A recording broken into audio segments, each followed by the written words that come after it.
प्रभाग क्रमांक 19 मध्ये राबविण्यात आलेल्या सर्वंकष स्वच्छता मोहिमेस नागरिकांचा उत्स्फूर्त प्रतिसाद। उपमुख्यमंत्री एकनाथ शिंदे यांच्या संकल्पनेतून व महापौर शर्मिला पिंपळोलकर यांच्या मार्गदर्शनाखाली आज ठाणे महानगरपालिकेच्या वतीनं प्रभाग क्रमांक 19 अंतर्गत हाजुरी परिसरात सर्वंकष स्वच्छता मोहीम राबविण्यात आली। या मोहिमेस उपायुक्त मधुकर बोडके, स्थानिक नगरसेवक विकास रेपाळे, राजेंद्र फाटक, नगरसेविका मीनल संखे, नम्रता भोसले, आरोग्य अधिकारी डॉक्टर राणी शिंदे, स्वच्छता निरीक्षक शयूराज कांबळे आदी उपस्थित होते। तसेच परिसरातील नागरिक देखील या स्वच्छता मोहिमेत उत्स्फूर्तपणे सहभागी झाले होते। स्वच्छतेची शपथ घेऊन या मोहिमेस प्रारंभ करण्यात आला।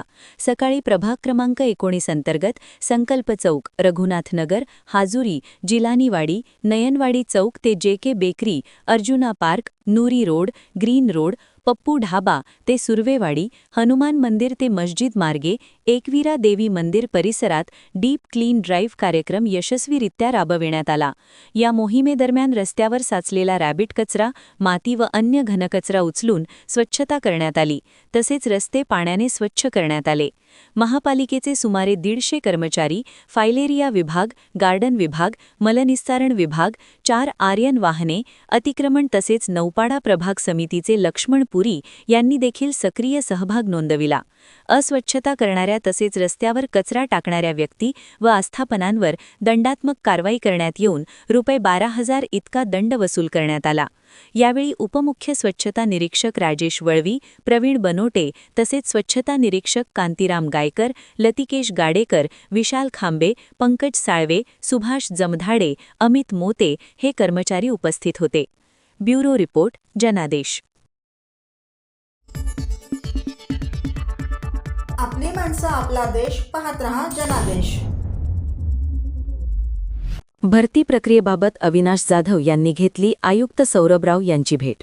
ठाणे महानगरपालिकेच्या विविध विभागातील कर्मचारी हे सेवानिवृत्त झाल्याने या विभागांमध्ये कर्मचाऱ्यांची कमतरता जाणवत असून कार्यरत असलेल्या कर्मचाऱ्यांवर सेवानिवृत्त झालेल्या कर्मचाऱ्यांचा अधिभार आल्याने हे कर्मचारीही त्रासलेले आहेत। त्यातच ठाणे महानगरपालिकेने 2025 मध्ये विविध विभागांमध्ये 400 ते 500 कर्मचाऱ्यांची भरती प्रक्रिया राबवण्याचे निर्णय घेत सप्टेंबर 2025 मध्ये जाहिरात महापालिकेने प्रसिद्ध केली होती। या जाहिरातीच्या अनुषंगाने 14,000 बेरोजगार तरुण-तरुणींनी नोकरीसाठी अर्ज दाखल केले व या अर्जासाठी ₹1,800 घेण्यात आले। मात्र या भरती प्रक्रियेचं पुढे काय झालं, या बेरोजगार तरुण-तरुणींना नोकरी कधी मिळणार, यासाठी महाराष्ट्र नवनिर्माण सेनेचे ठाणे पालघर जिल्हाध्यक्ष अविनाश जाधव, शहराध्यक्ष रवींद्र मोरे सह पदाधिकाऱ्यांनी ठाणे महानगरपालिका आयुक्त सौरभराव यांची भेट घेऊन याच भरती प्रक्रियेबाबत सविस्तर चर्चा केली व आयुक्तांना निवेदन दिले। या चर्चेत आयुक्त सौरभराव यांनी मनसेच्या पदाधिकाऱ्यांना लवकरच याच्यातून मार्ग काढून हे भरती प्रक्रिया सुरळीत करू अशा प्रकारचं आश्वासन दिले। ठाणे महानगरपालिकेच्या 400च्या वरती पदांसाठी मागील वर्षी भरतीची प्रक्रिया सुरू करण्यात आली होती। त्या भरती प्रक्रियेमध्ये जवळजवळ 14,000च्या वरती विद्यार्थ्यांनी किंवा स्पर्धकांनी सहभाग घेतला होता।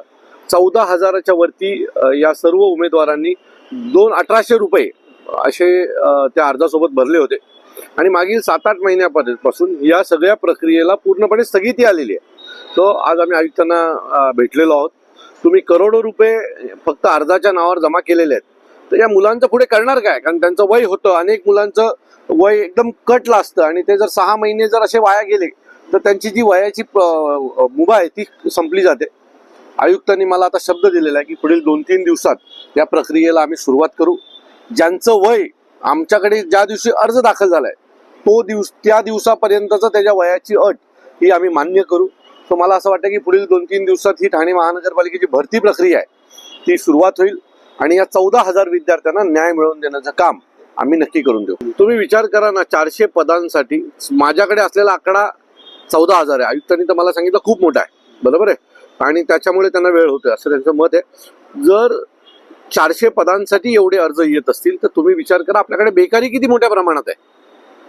जर अशा प्रकारे जर बेकारीची हे असेल तर मग ते ग्लोबल इंडिया आणि या सर्व गोष्टी ज्या होत्या त्या काही धादांड खोटे होतं का, तर असा प्रश्न आम्हाला पडतो.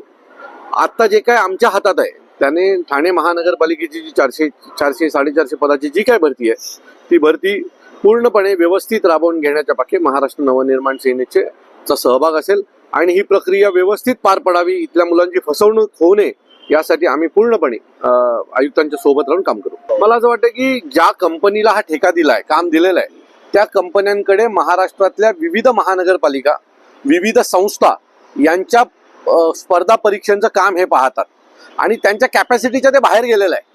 म्हणजे जर तुम्ही ठाणे महानगरपालिकेत तर 14,000, मीरा भाईंदरमध्ये 10,000, सो अशा सर्व महानगरपालिकेमध्ये लाखोच्या घरात मुलं फॉर्म भरतात आणि ती त्यांची कॅपॅसिटीच नाही आहे एवढी मोठी परीक्षा राबवण्याची.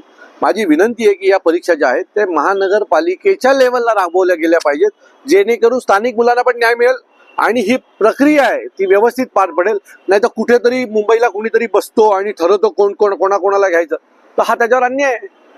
त्या स्थानिक मुलांवर हा अन्याय आहे.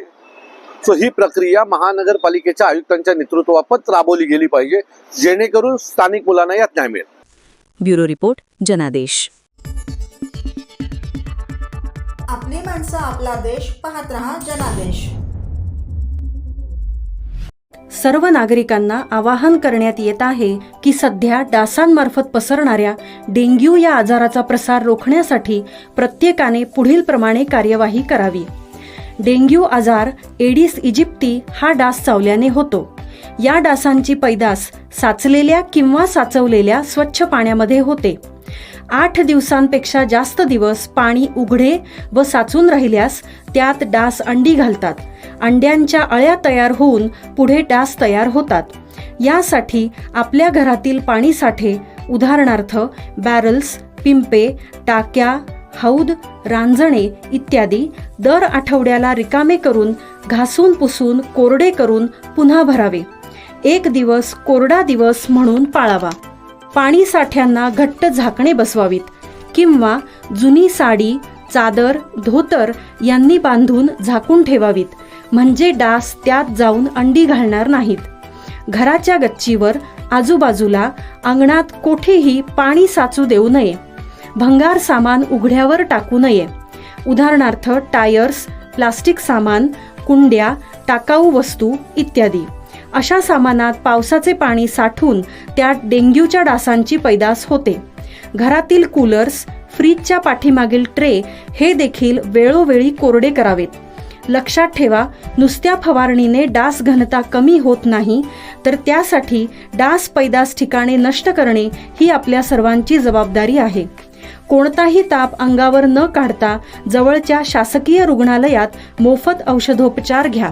अशा प्रकारे नागरिकांनी सहकार्य केल्यास डेंग्यूचा प्रसार रोखणे सहज शक्य आहे.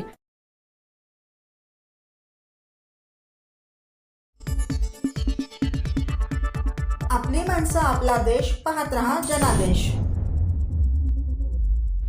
शानू पठाण यांच्या नेतृत्वाखाली मुंबऱ्यात जोरदार आंदोलन.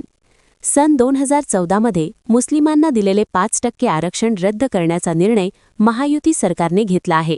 त्या निषेधार्थ मुंब्रा येथे विरोधी पक्षनेते शानू पठाण आणि नगरसेविका मर्जिया पठाण यांच्या नेतृत्वाखाली जोरदार आंदोलन करण्यात आले.